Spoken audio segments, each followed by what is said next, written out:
Départ de l'armée française, une réalité ou un leurre? Un départ annoncé mais flou.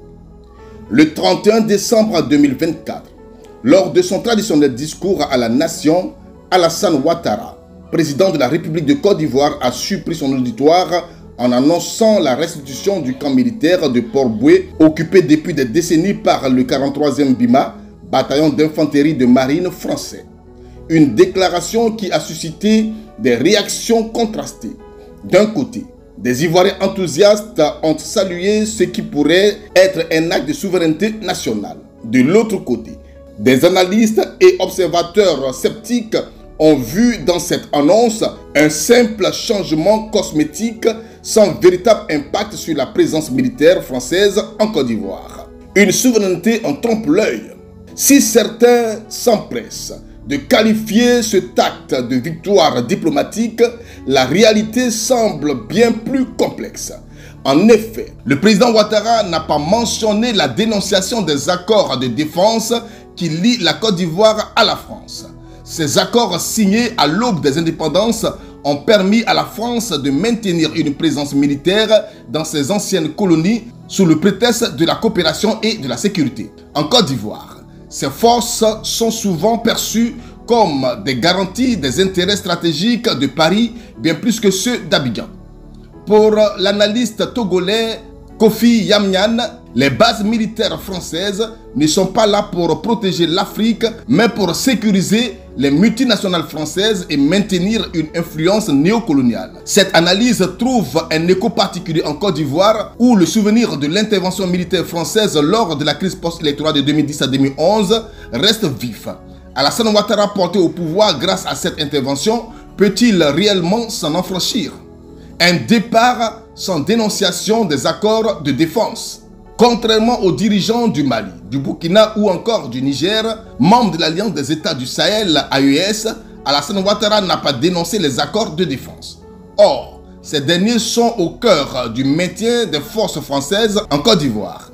Pour Nathalie Yamb, militante panafricaine connue pour ses positions hostiles à la présence française en Afrique, la dénonciation des accords de défense est le premier pas vers une véritable souveraineté. Tant que ces accords restent en vigueur, les militaires français peuvent être présents sous une autre forme. Ainsi, même si le camp de Port-Boué devait réellement être restitué à l'armée ivoirienne, rien ne garantit que la présence française disparaîtra totalement. Changer le nom du camp militaire ne suffira pas à dissiper les soupçons d'une réorganisation stratégique visant à préserver les intérêts de la France dans la région.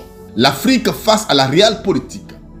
En Côte d'Ivoire, les réactions populaires à l'annonce de Ouattara reflètent un profond désir de souveraineté nationale, mais également une certaine naïveté quant à la complexité des relations internationales. On ne chasse pas un allié stratégique sans conséquence, explique Mamadou Koulibaly, ancien président de l'Assemblée nationale et critique de longue date de la présence française. Pour lui, la France a construit un système de dépendance économique et militaire en Afrique. Briser ce système demande une volonté politique que peu de dirigeants africains osent afficher. De plus, la situation géopolitique actuelle, marquée par la montée de la tension internationale, complique encore les donnes. La Côte d'Ivoire, bien que membre de la CEDEAO, reste économiquement et politiquement dépendante de ses partenariats extérieurs, dont la France. Rompre ces liens pourrait avoir des répercussions graves, notamment en termes de sécurité et de coopération économique. Un appel à la vigilance. La restitution annoncée du camp de Port-Boué est un symbole fort, mais insuffisant pour convaincre ceux qui souhaitent une rupture totale avec la France. Tant que les accords ne sont pas rendus publics et dénoncés, nous ne pourrons pas parler de départ effectif, souligne le journaliste et activiste burkinabé Adama Gaye.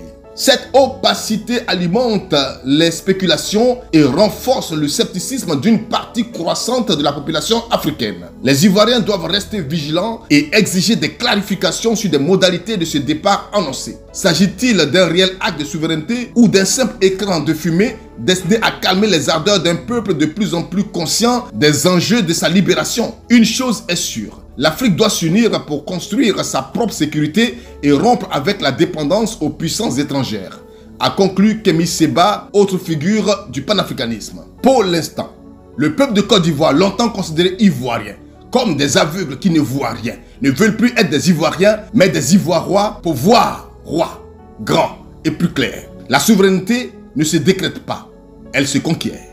À la prochaine pour un autre numéro.